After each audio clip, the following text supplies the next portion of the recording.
Merhaba arkadaşlar, örgü kanalıma hoş geldiniz. Bugün yine bakın çok güzel bir bebek şapkası yaptım. Tavşanlı bir bebek şapkası. Bunun anlatımını sizinle paylaşmak istiyorum. Ben bu tavşanlı bebek şapkasını bir bebek takımı için yaptım. Bakın böyle güzel bir de tulum yaptım. Bunun takımı olarak da şapkayı yaptım. Bunun anlatımını da sizlere bugün anlatıyorum. Şapkayı ben bugün 0-3 aylık bebekler için anlatıyorum. Bir ayından itibaren çok rahat kullanılabilir. Ama doğduğu andan itibaren de biraz büyük gelebilir. Bakın şu şekilde geriye bükerek kullanabilirsiniz. Daha büyük çocuklarınız için de yapabilirsiniz bu şapkayı arkadaşlar. Şapkamızın örgüsü çok kolay. Buradan sihirli halka içerisine trabzanlar yaparak başlıyoruz. Yapacak olduğunuz bebeğin büyüklüğüne göre istediğimiz sıra sayısınca arttırmalar yapabiliriz. Yapacak olduğunuz bebeğin büyüklüğünde ölçüyü elde ettikten sonra düz devam ediyoruz. En son olarak da bu kulak çalışmasını ve yüz çalışmasını yapıyoruz. Bu şirin tavşanlı şapkamızı elde ediyoruz arkadaşlar. Ben bugün 0-3 aylık bebek için anlattım dediğim gibi. Siz isterseniz daha küçük veya daha büyük de yapabilirsiniz. Şapkanın örgüsünde Nakolux Minnoş Baby ipliğini kullandım. Kullanmış olduğum iplik üzerinde 100 gram iplik üzerinde 340 metre yazmakta. Tığ olarak da 2 milimlik tığ tavsiye edilmekte. Ben biraz daha yumuşak olsun diye 3 milimlik tığ kullandım. Siz de elinizin sıklığına göre tığ numarasını ayarlayabilirsiniz.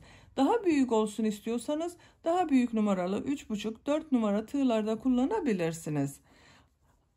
Ölçülerini de size vereyim. Bakın şu şekilde düzgünce ölçelim. Yüksekliğini ölçüyorum. Bakın tepe noktasından ölçtüğüm zaman 14 santim yükseklik var. Genişliğini ölçüyorum. Buradan ölçtüğüm zaman 16-17 santim arasında bakın 34-35 santimlik baş çevresine eşit arkadaşlar. Buradan da ölçelim. 16 santim bakın buranın genişliği var.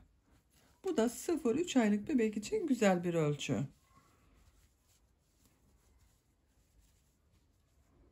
Bu yüzünü yapmak için de çok az miktarda bir siyah ipliğe ihtiyacımız var arkadaşlar. İstediğiniz gibi bir siyah iplik veya başka renk iplik de kullanabilirsiniz. Bakın böyle bir siyah iplik ve iğneye ihtiyacımız var. Bu tulumdan yapmak isterseniz de ben bu tulumun olduğu YouTube linkini de bu videonun açıklama bölümüne ekliyorum. Siz izlemekte olduğunuz bu şapka videosunun açıklama bölümünde bulunan tulum linkine tıklarsanız siz de böyle güzel bir tulum yapabilirsiniz. Hazırsanız hep birlikte bu şirin ve sevimli tavşanlı şapkamızın örgüsüne başlayalım. Kanalıma abone değilseniz abone olmayı unutmayın lütfen. Kanalıma abonelik ücretsizdir. Kanalıma abone olup orada bulunan zil şeklinde aktif konuma getirirseniz bundan sonra kanalıma yükleyeceğim videolardan ilk önce sizin haberiniz olacaktır. Hepinize kolay gelsin, iyi izlemeler. Şapkanın örgüsüne ipliği yumağın içerisinden çıkararak başlıyorum ben. Siz isterseniz dış taraftan etiketi çıkararak da yapabilirsiniz arkadaşlar. Şapkanın örgüsü için 50 gram ip olması yeterli. Şapkanın başlangıcı için sihirli halka oluşturuyorum. Sihirli halkayı bilmeyenler için gösteriyorum. Bilen arkadaşlar zaten biliyordur. Bakın yavaş yapıyorum. Şu şekilde ipliği tutuyorum. Parmağımın üzerinden bir defa doluyorum. Parmağımın üzerinde bir halka oluştu bakın. Bu halkaya tığ takıyorum. İplik alıp çekiyorum. Burada bir ilmek oluşturdum. Yavaşça parmağımdan çıkarıyorum. Bir zincir yaptım, sağlamlaştırdım. Bakın sihirli halka budur. Bu halkanın içerisine şimdi şapkanın başlangıcı için trabzanlar yapacağız. Bir zincir yapıyorum. Bir zinciri zaten sağlamlaştırmak için yaptım. İpi tığın üzerine alıyorum. Bu sihirli halka içerisine 12 trabzan yapıyorum. 1 2 3 4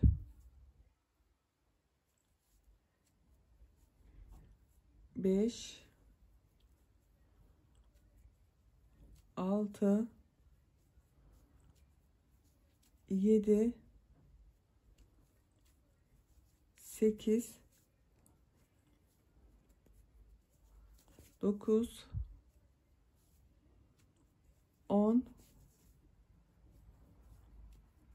11, 12.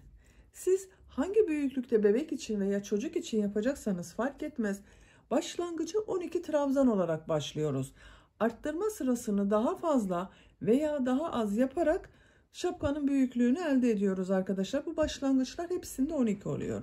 Yavaşça bu ipliğin ucunu çekiyorum bakın. Sihirli halkayı birleştiriyoruz. Bakın birleştirdiğimiz zaman burada hiçbir boşluk oluşmuyor.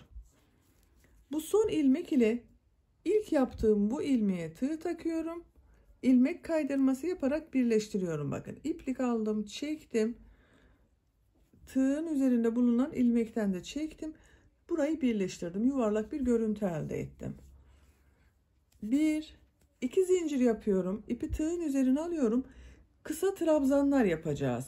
Her ilmek üzerine 2 kısa trabzan yapacağız. 12 ilmek var. 12 ilmek üzerine de ikişer defa trabzan yapacağız. Bakın trabzan yapıyor gibi ipi tığın üzerine alıyorum. Tığ ilmeğe takıyorum. İlmek alıp çekiyorum. İlmek alıyorum. Üçünün içerisinden bir defa da çekiyorum bakın. Kısa trabzan bunun ismi. Veya çakma trabzan nasıl adlandırıyorsanız. İpi tığın üzerine alıyorum. Aynı ilmek içerisine bakın. Bir kısa trabzan daha yapıyorum. Diğer ilmeğe geçiyorum. Buna da 2 kısa trabzan yapıyorum.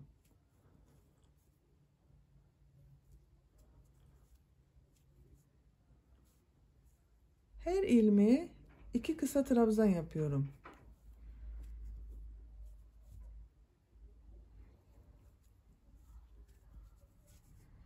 Bu şekilde. Bu her ilmeğe 2 kısa trabzan yaparak sıra sonuna kadar devam edelim. İkinci sırada her ilmeğe 2 kısa trabzan yaparak sıra sonuna kadar tamamladım. Başlangıçta 12 trabzan yaptım. Bu sırada trabzan sayısı 24 arkadaşlar. Her ilmeğe ikişer defa trabzan yaptım. Onun için 24 kısa trabzan var. Son ilmek ile ilk ilmeği ilmek kaydırması yaparak birleştiriyorum. Bakın ikinci sırayı tamamlamış olduk. Üçüncü sıradayız. Üçüncü sırada bir çift bir tek, bir çift bir tek kısa trabzanlar yapacağız. Yine 2 zincir yapıyorum. İpi tığın üzerine alıyorum. Bu ilk ilmek içerisine 2 kısa trabzan yapıyorum. 1,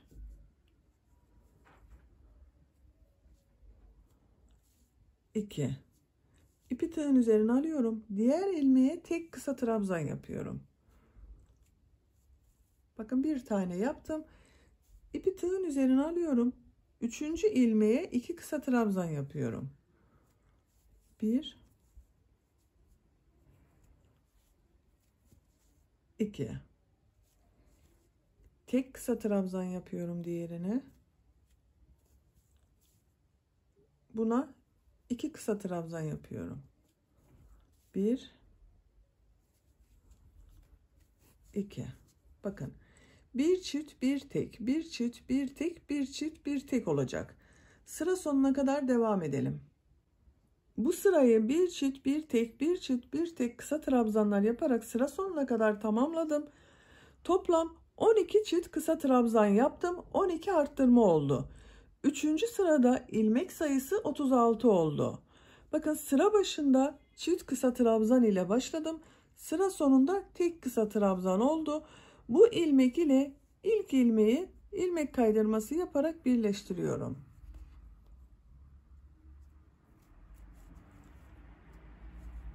Tığın üzerinde bulunan ilmekten de çektim. Bakın burayı birleştirdim. Dördüncü sıradayız. Dördüncü sırada bir çift iki tek, bir çift iki tek yapacağız. 2 zincir yapıyorum. İlk ilmek içerisine 2 kısa trabzan yapıyorum.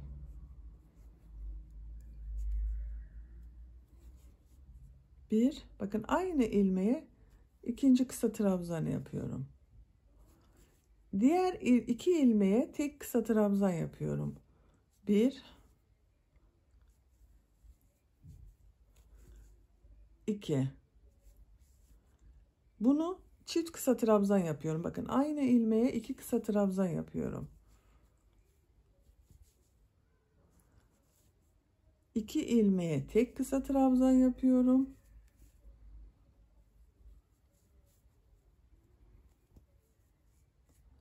Üçüncü ilmeğe çift kısa trabzan yapıyorum.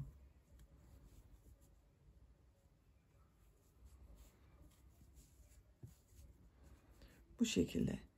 Bir çift iki tek, bir çift iki tek, bir çift iki tek yaparak sıra sonuna kadar devam edelim. Şapkanın 4. sırasında bir çift iki tek, bir çift iki tek kısa trabzanlar yaparak sıra sonuna kadar tamamladım. Bu sırada yine 12 arttırma yaptım. Bakın 12 çift kısa trabzan yaptım. Toplam 4. sıra sonunda ilmek sayısı 48 oldu. En son ilmek ile ilk ilmeği ilmek kaydırması yaparak birleştiriyorum. 5. sıradayız. 5. sırada bir çift 3 tek, bir çift 3 tek kısa trabzan yapacağız. 2 zincir yapıyorum. Bu ilk ilmek içerisine 2 kısa trabzan yapıyorum. 1, bakın aynı ilmeğe ikinci kısa trabzanı yapıyorum. 3 ilmeği tek kısa trabzan yapıyorum. 1, 2, 3. 3 tek kısa trabzanı yaptım. 4. ilmeğe çift kısa trabzan yapıyorum. 1, bakın aynı ilmeğe ikinci kısa trabzanı yaptım. 3 tek kısa trabzan yapıyorum.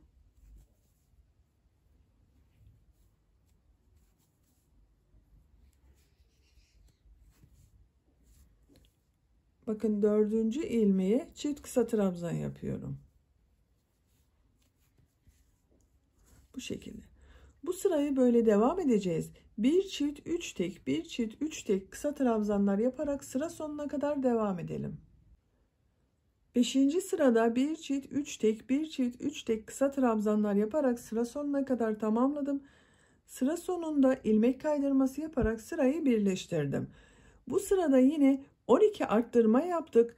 Toplam ilmek sayımız 60 oldu. Siz bu şapkayı yeni doğan bebek için yapıyorsanız bu 60 ilmek yeterli olacaktır. Bu sıradan itibaren düz devam edebilirsiniz. 3 aylık bebek için yapıyorsanız bir sıra daha yapacağız. 1, 2 zincir yapıyorum. 6. sıradayım. 6. sırada bir çift 4 tek, bir çift 4 tek kısa trabzanlar yapacağız. İlk ilmeğe bakın kısa trabzan yapıyorum. Aynı ilmeğe bir kısa trabzan daha yapıyorum. 4 ilmeğe tek kısa trabzan yapıyorum. Bakın 1, 2, 3, 4. 5. ilmeği çift kısa trabzan yapıyorum. 1, bakın aynı ilmeğe ikinci kısa trabzanı yaptım. Çift kısa trabzan 1, 2, 3, 4 tek kısa trabzan. 5. ilmeği çift kısa trabzan yaptım. Diğer 4 ilmeği tek kısa trabzan yapıyorum.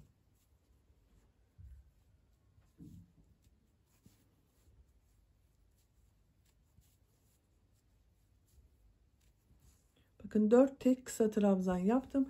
5. ilmeğe çift kısa trabzan yapıyorum.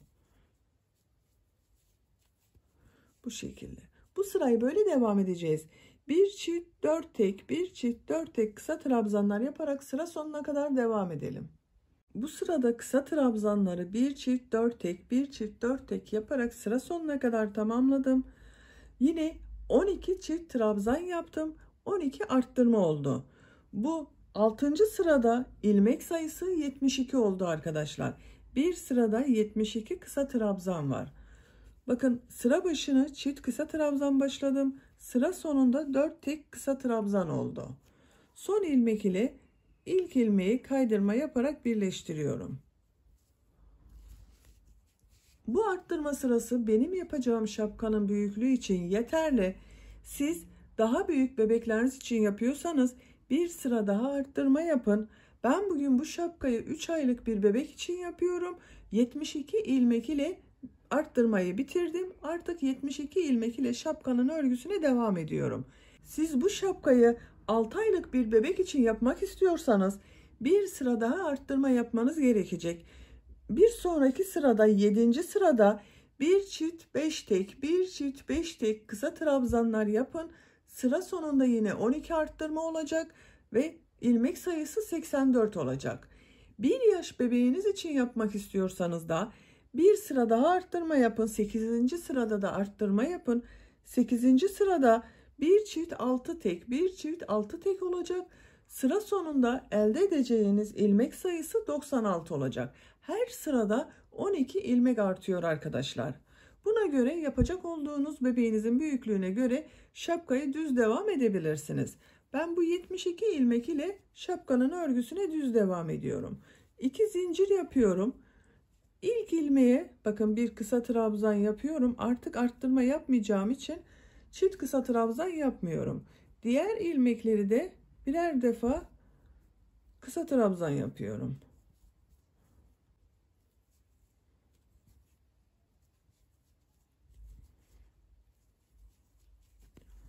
Her ilmeğe birer defa kısa trabzan yaparak sıra sonuna kadar devam edelim. Bu sırada arttırma yapmadan her ilmeğe birer defa kısa trabzan yaparak sıra sonuna kadar tamamladım. 7. sıra sonunda bir sırada yine 72 ilmek var arkadaşlar. Bu son ilmek ile ilk ilmeği ilmek kaydırması yaparak birleştiriyorum. 2 zincir yapıyorum. 8. sıradayım. 8. sıradan itibaren artık yine düz devam ediyorum. Arttırma yapmıyorum. Her ilmeğe birer defa kısa trabzan yapıyorum. Bakın. Kısa trabzanlar yaparak şapkanın örgüsünü devam edelim. Yapacak olduğunuz bebeğinizin büyüklüğüne göre şapkanın bu sıra sayısı değişecektir arkadaşlar. Siz kaç aylık bebek için yapacaksanız o kadar sıra sayısınca şapkanın örgüsünü tamamlayalım. Şapkanın örgüsünü arttırmalardan sonra 72 ilmek ile benim için gerekli yüksekliğe kadar tamamladım. Kaç sıra olduğunu sayıyorum. Başlangıçtan itibaren sayalım bakın. 1, 2, 3, 4, 5, 6, 7, 8, 9, 10, 11, 12, 13, 14, 15, 16, 17, 18, 19, 20, 21, 22 sırada bitirdim. Santimetre olarak da ölçüyorum. Şu şekilde başlangıcı sıfıra tutuyorum. Ölçtüğüm zaman 13 santim yükseklik var. Bunun ucuna daha lastik örgüsü yapacağız. Bu şapkanın yüksekliği uzayacak arkadaşlar. Şimdi lastik sırasında yapalım.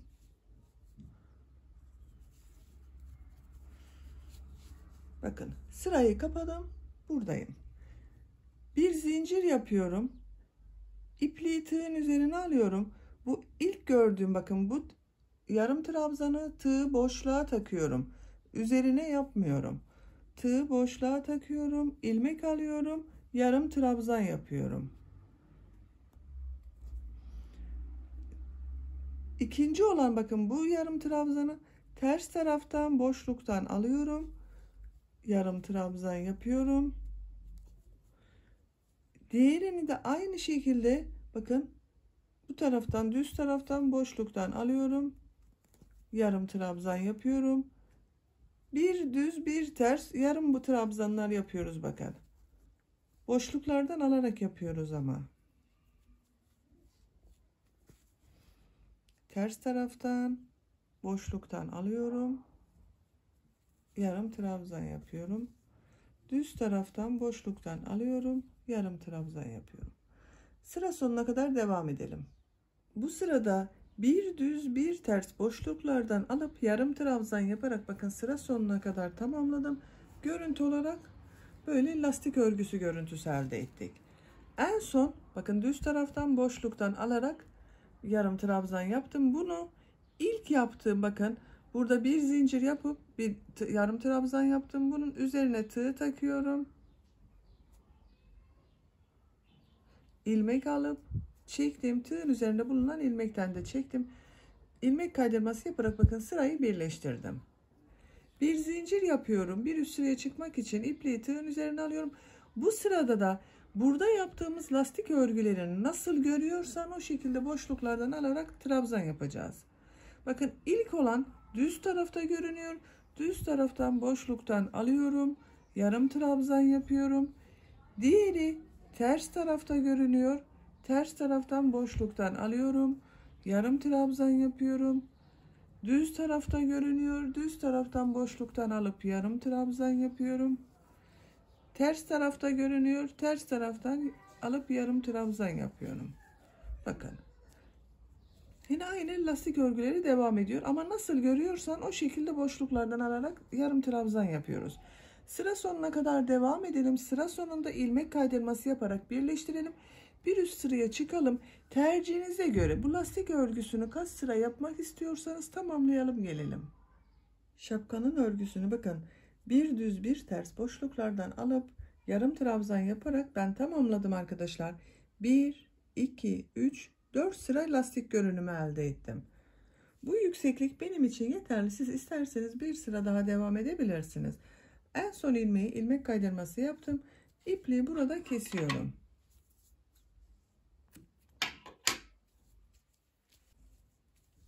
Örgüsünü tamamladık. Bakın boyut olarak güzel bir boyut oldu. 0-3 aylık bebek için güzel bir ölçü. Bir ayından itibaren çok rahat kullanılır. Ama isterseniz yeni doğan bebek için de kullanabilirsiniz. İlk önce bakın bu şekilde geriye bükerek yüksekliğini küçültüp yeni doğan bebekleriniz için de kullanabilirsiniz. Şapkanın örgüsünü tamamladık arkadaşlar. Şimdi ben bugün bunu tavşanlı yapmak istiyorum. Bakın bu şekilde iki kulak çalışması yaparak tavşan görünümü vereceğiz. Buraya da yüz yapacağız. İlk önce isterseniz kulak çalışmasını yapalım.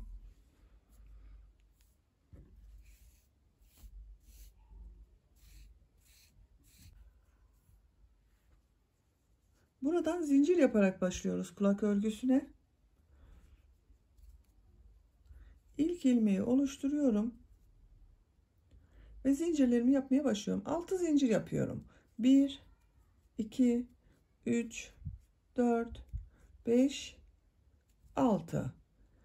İpliği tığın üzerine alıyorum. Bir ilmek atlıyorum. İkinci ilmeğe yarım trabzan yapıyorum. Şapkanın örgüsünde yaptığımız tekniği yapıyoruz. İkinci ilmeğe de yarım trabzan yapıyorum. 4 yarım trabzan yapıyorum. 3, 4. Bakın 4 yarım trabzanı yaptım. Bir zincir yapıyorum. Örgüyü çeviriyorum. Bu ilk ilmek içerisine 2 yarım trabzan yapıyorum. Arttırma yapıyorum. 1, 2. 2 ilmeğe tek yarım trabzan yapıyorum. 1, 2. Son ilmeğe 2 yarım trabzan yapıyorum. 1, 2. Bakın 2, 4, 6 yarım trabzan oldu bu sırada. Bir zincir yapıyorum. Örgüyü çeviriyorum. İpliği tığın üzerine alıyorum. Bu ilk ilmek içerisine yine 2 yarım trabzan yapıyorum. 1, 2. Diğer ilmekleri birer defa yarım trabzan yaparak devam ediyorum.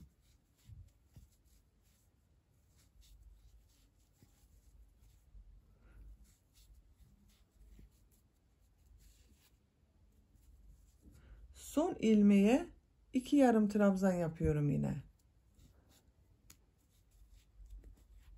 1, 2. Üçüncü sırada da sayıyorum bakın. 1, 2, 3, 4, 5, 6, 7, 8 yarım trabzan oldu. Dördüncü sıradayım. Bir zincir yapıyorum. Örgüyü çeviriyorum. Bu ilk ilmek üzerine yine 2 yarım trabzan yapıyorum. 1, 2. Diğerlerine birer defa yarım trabzan yapıyorum. Son ilmeğe yine 2 yarım trabzan yapacağız.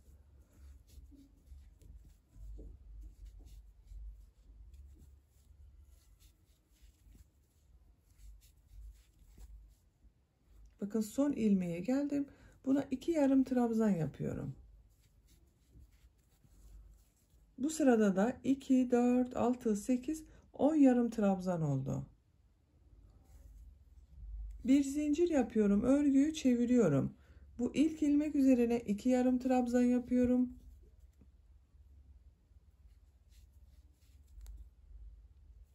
Diğerlerine birer defa yarım trabzan yapıyorum. Son ilmeğe yine 2 yarım trabzan yapacağız. Arttırma yapacağız. Bir arttırma yapacağız.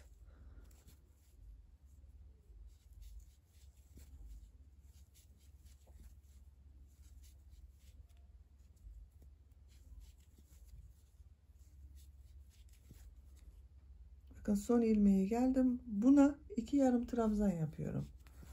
1, 2. 12 yarım trabzan elde ettim.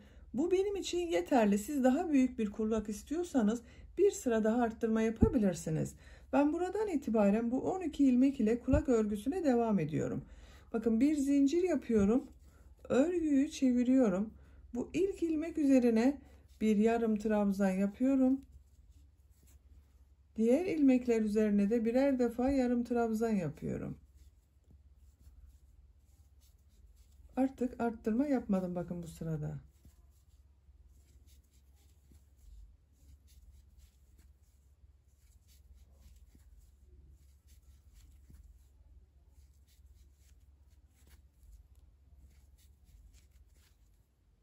Son ilmeği de bir yarım trabzan yapıyorum. Tek yaptım bakın. Bir zincir yapıyorum, örgüyü çeviriyorum. Yine aynı şekilde 12 ilmek ile örgüme devam ediyorum. Bu 12 ilmek ile kulak örgüsüne devam edelim. Kulağın örgüsünü 12 ilmek ile bakın bu kadar ördüm. Başlangıçtan itibaren kaçıncı sıraya geldiğimi sayıyorum arkadaşlar bakın. 1, 2. Bu yüksek görünenler ikinci sıralar oluyor. Bakın 1, 2, 4, 6, 8, 10, 12, 13 sıra olarak tamamladım. 14. sıradayım. 14. sıradan itibaren artık eksiltmelere başlıyoruz bakın. Her sırada bir ilmek eksik yapacağız. Şöyle bırakalım. Bir zincir yapıyorum. Örgüyü çeviriyorum. İpliği tığın üzerine alıyorum. Bu ilk ilmek üzerine bir şey yapmıyorum. Atlıyorum. İkinci ilmeğe yarım trabzan yapıyorum. Sıra sonuna kadar yarım trabzan yapıyorum. Sayalım bakın. 1, 2, 3, 4, 5, 6, 7, 8, 9, 10, 11. Bir eksiltme yaptık. Bu sırada 11 yarım trabzan var. Bir zincir yapıyorum. Örgüyü çeviriyorum. Sıra sonunda eksiltme yapmadım. Sadece sıra başında eksiltme yapacağız. İpliği tığın üzerine alıyorum. Bakın bu ilmeği atlıyorum. İkinci ilmeğe yarım trabzan yapıyorum. 1, 2, 3, 4, 5, 6, 7, 8, 9, 10. Bu sırada da 10 ilmek yaptık bakın. Bir zincir yapıyorum. Örgüyü çeviriyorum. İlk ilmeği atlıyorum. İkinci ilmeğe yarım trabzan yapıyorum. Her sırada bir ilmek eksik olacak. Bu şekilde eksiltmeler yaparak devam edelim. Her sırada ilk ilmeği atlayarak eksiltme yaptım bakın. Tamamladım ben arkadaşlar. En sona da bir tane yarım trabzan yaptım. İpliği burada kesiyorum. Çok uzun kesmeyelim. Bakın bu şekilde güzel bir kulak yaptık. Şimdi bu kulağın çevresinden bunun gibi sık iğnelerle çevirmek istiyorum. Bu görüntüyü de düzeltmek istiyorum bakın.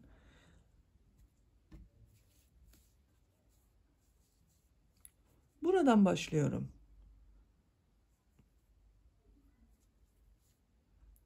Örgüye başladığımız ilmekten bir ilmek oluşturuyorum.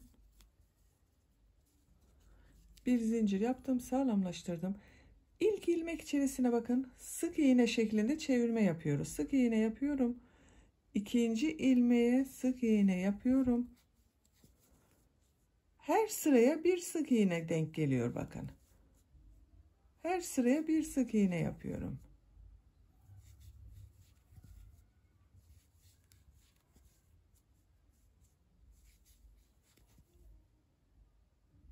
Sık iğneler yaparak buraya kadar devam edelim. Sık iğneler yaparak bakın uç noktasına geldim. Bu uç noktada bulunan ilmek içerisine 3 sık iğne yapıyorum. Bir yuvarlak bir görüntü elde edeceğiz burada. 2, bakın aynı ilmeğe bir sık iğne daha yapıyorum. 3 sık iğne yaptım. Diğer ilmeklere birer defa sık iğne yapıyorum. Bu ipliğin ucunu da içeride tutuyorum. Bakın kaybediyoruz.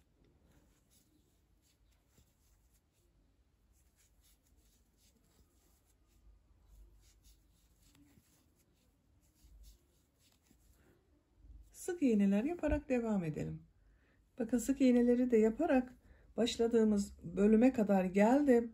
Burada ipliği kesiyorum. Biraz uzun bırakıyorum. Bunu şapkaya dikeceğiz arkadaşlar. Şu şekilde biraz uzun bırakarak ipliği kestim. İlmeğin içerisinden geçirdim. Bakın sağlamlaştırdık. Ben diğer kulağı hazırlamıştım. Siz de bunun aynı sayısınca aynısını yaparak bir kulak daha hazırlayabilirsiniz. Çift kulak gerekiyor çünkü şapkaya. Şu şekilde buraya dikeceğiz bunları. Güzel olacak. Kulağı dikmeden önce yüz çalışmasını yapmak istiyorum ben. Daha kolay olsun diye arkadaşlar. Yüzünü siyah renk ile çalışıyorum. Bir iğneye bakın şöyle bir siyah iplik taktım. Siz istediğiniz ipliği kullanabilirsiniz. Kahverengi de yapabilirsiniz. İstediğiniz renklerle bu yüz çalışmasını yapabilirsiniz. Ben siyah ile yapıyorum bugün. Ucuna bir düğüm attım bakın. Nereden başlayacağımı bakıyorum. Bir burun, iki göz, bir de bıyıklarını yapacağız tavşanın. Şu şekilde bakın. Şuradan sayıyorum. Ortalayalım. Şapkayı şöyle nasıl ortalayacağımıza da bakalım arkadaşlar. Bakın bu birleştirme yaptığımız yer vardı. Yeri biraz belli. Bunu arka tarafa getiriyorum. Şu şekilde düz olan tarafı ön bölüm yapıyorum. Böyle katlıyorum.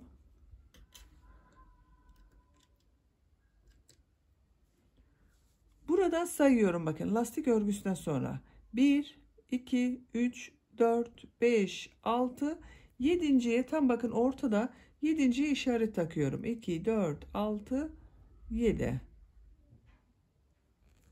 Şu şekilde buraya bir işaret taktım. Buraya burun yapacağız.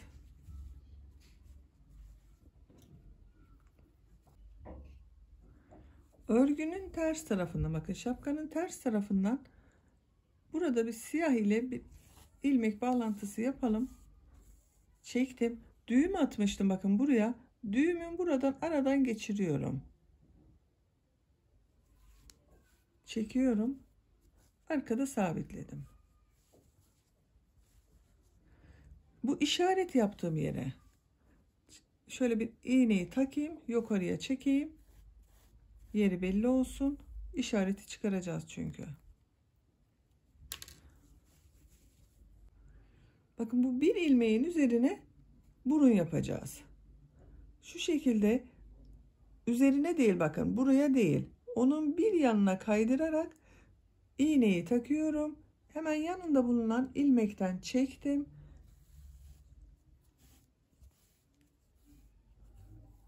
Bakın böyle çapraz bir görüntü oldu.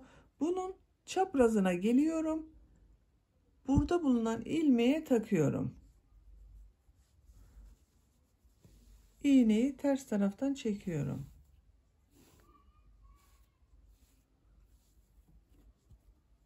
Bakın çapraz şekilde bir görüntü yaptık.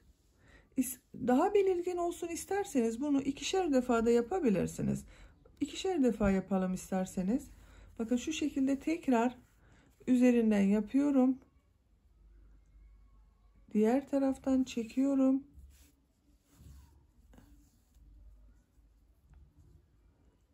buradan tekrar çıkarıyorum.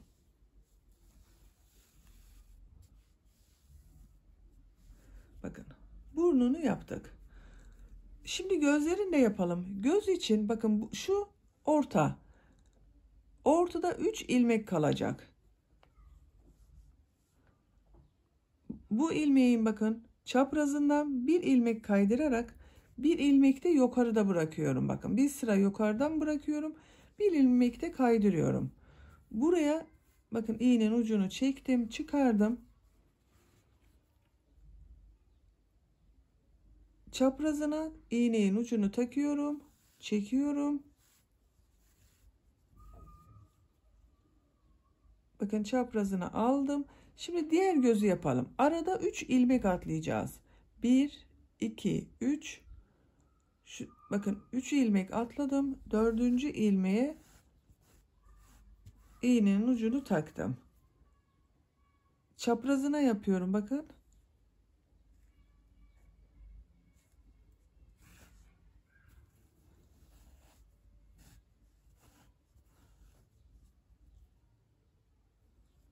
Çıkarıyorum. Alttan çekiyorum.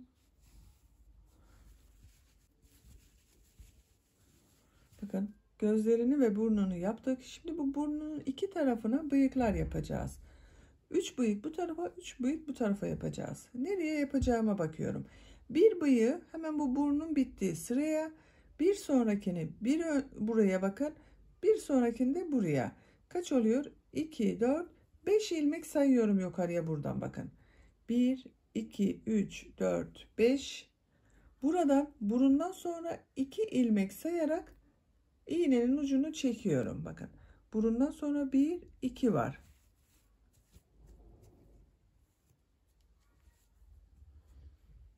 Buraya iğne ardı dediğimiz nakış tekniğini yapacağız bakın. Bir sonraki ilmeğe iğneyi takıyorum. Bir sonraki ilmekten çekiyorum.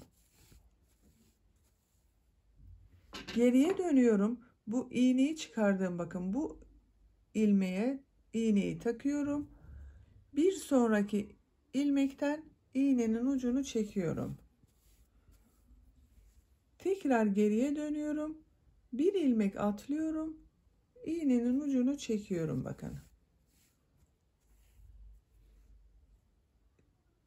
Burada bulunan bakın ilmek olan siyahla bitmiş olan bu ilmeğe iğneyi takıyorum. Bir sonraki ilmekten çıkarıyorum.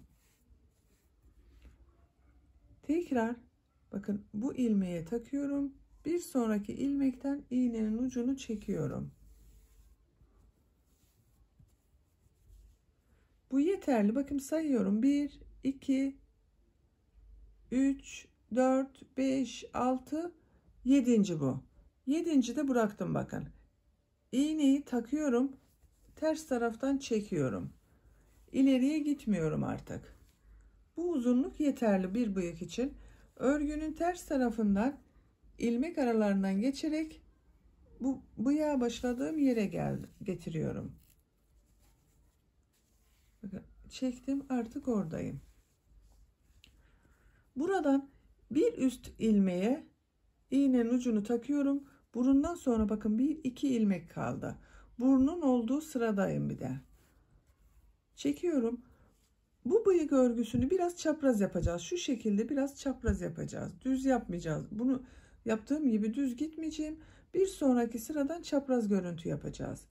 Bakın bir sonraki ilmeğe iğnenin ucunu takıyorum. Bir sonraki ilmekten çekiyorum. Tekrar geriye dönüyorum. Şu şekilde bir sonraki ilmekten çekiyorum.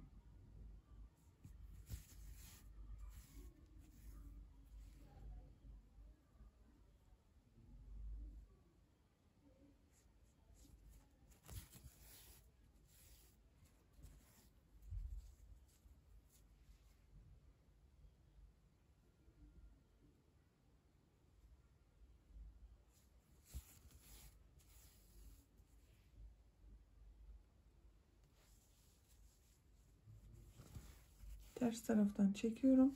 Yeterli. 1, 2, 3, 4, 5, 6 oldu bu da bakın. Bunu altılı yaptım. Örgünün ters tarafından yine ilmeklerden geçirerek çekiyorum. Bakın başladığım yere geldim yine. Şimdi diğer üçüncü bıyığı yapacağız.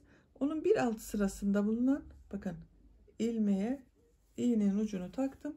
Yukarıya çekiyorum. Yine bunu da aşağı doğru biraz verev yapacağız arkadaşlar. Bakın bunu biraz yukarıya doğru yaptım. Bunu da bir derece aşağı doğru bakan yapacağız. Burada bulunan bakın bir sonraki ilmeğe iğnenin ucunu takıyorum. İleriye bir ilmek atlayarak iğneyi taktım, çekiyorum.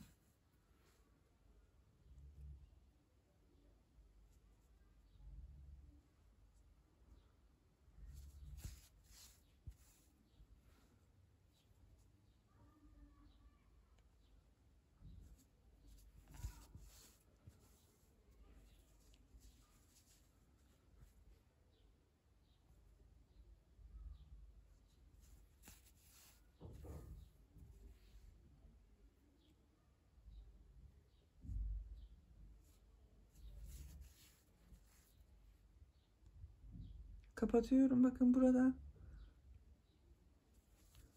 Ters taraftan çekiyorum. Bakın. Üçüncüyü de yaptım. Yine buradan yürütüyorum.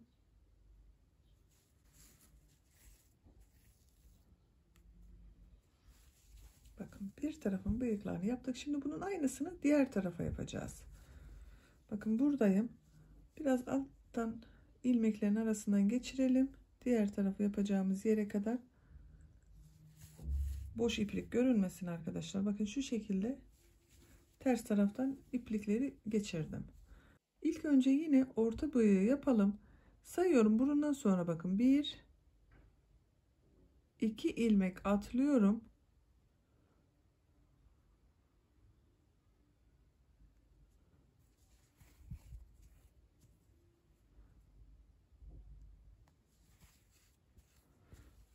Buradan ortaya yapıyorum. Bu şekilde yapmak zor oluyor bakın. Böyle götürmek zor oluyor. Tutacak yerimiz yok. Onun için şu şekilde çevirdim. Bir sonraki ilmeğe iğnenin ucunu takıyorum, çekiyorum. Düz yapıyorduk, bu ortada bulunanı düz yapıyorduk.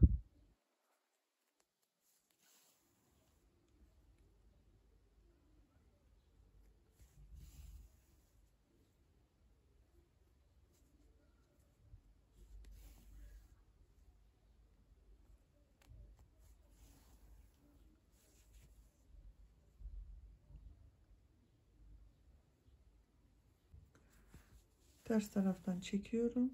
Bakın. Yine örgünün ters tarafından başlangıç yaptığımız yere geliyorum. Buradan bir sonraki sıraya şöyle bakın iğnenin ucunu takıyorum. Diğerlerini yapıyoruz. Bu iki bıyık örgüsünü de tamamlayalım. Şapkanın tavşan yüzünü bakın ben tam olarak tamamladım arkadaşlar. Bu şekilde oldu. Şimdi bu örmüş olduğumuz kulakları da dikelim, tam tavşan olsun. Bakın iplik bırakmıştık zaten. Bu ipliği iğneye takıyorum. Tepe noktasına dikeceğiz. Burada bakın trabzanlardan oluşturduğumuz bir yer var. Bunu şu şekilde tutuyorum. Önce bir yüz şeklini ayarlayalım. Nasıl ayarlayacağımıza bakıyorum. Bakın şöyle. Tam ortalı. Bir kulak bu tarafta, bir kulak bu tarafta olacak. Şöyle tutuyorum. Bakın şu şekilde iğneyi taktım. Dikiyorum buraya.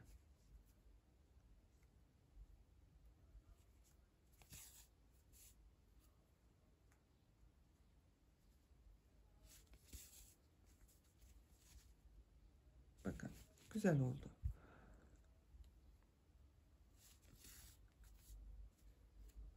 Taktım.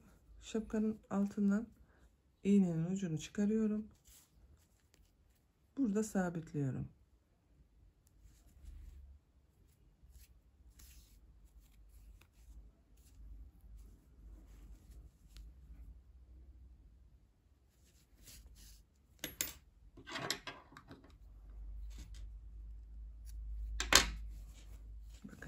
kulağın birisini diktik buraya.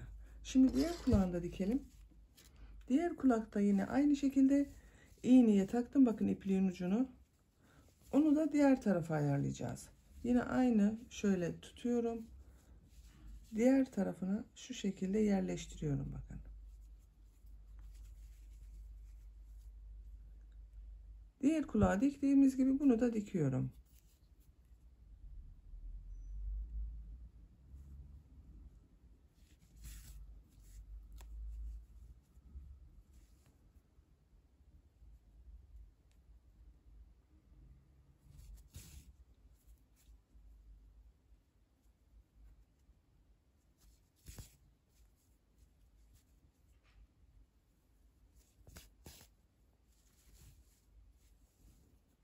Yine ters tarafta sabitliyorum. İpliği kesiyorum.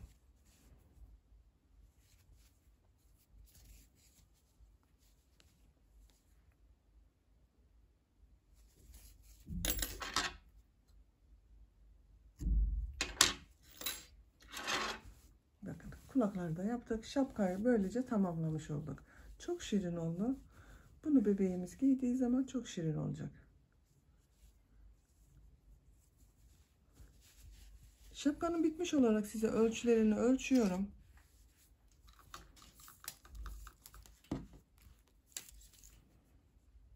Başlangıçtan 0 noktada bitmiş olarak 14 santim yükseklik var. Genişliğini ölçüyorum bakın. Ölçtüğüm zaman 17 santim 34-35 santimlik baş çevresine eşit arkadaşlar. Bu da birinci ayından itibaren 0-3 aylık bebek için güzel oldu. Öyle söyleyelim. Böylece bir örgü anlatımımızın da sonuna gelmiş olduk. Beni dinlediğiniz ve izlediğiniz için hepinize çok teşekkür ederim. Kanalıma abone değilseniz abone olmayı unutmayın lütfen. Kanalıma abonelik ücretsizdir. Kanalıma abone olup orada bulunan zil şeklinde aktif konuma getirirseniz bundan sonra kanalıma yükleyeceğim videolardan ilk önce sizin haberiniz olacaktır. Sizlerle yeni örgülerde görüşmek dileğiyle. Hoşça kalın, sevgiyle kalın.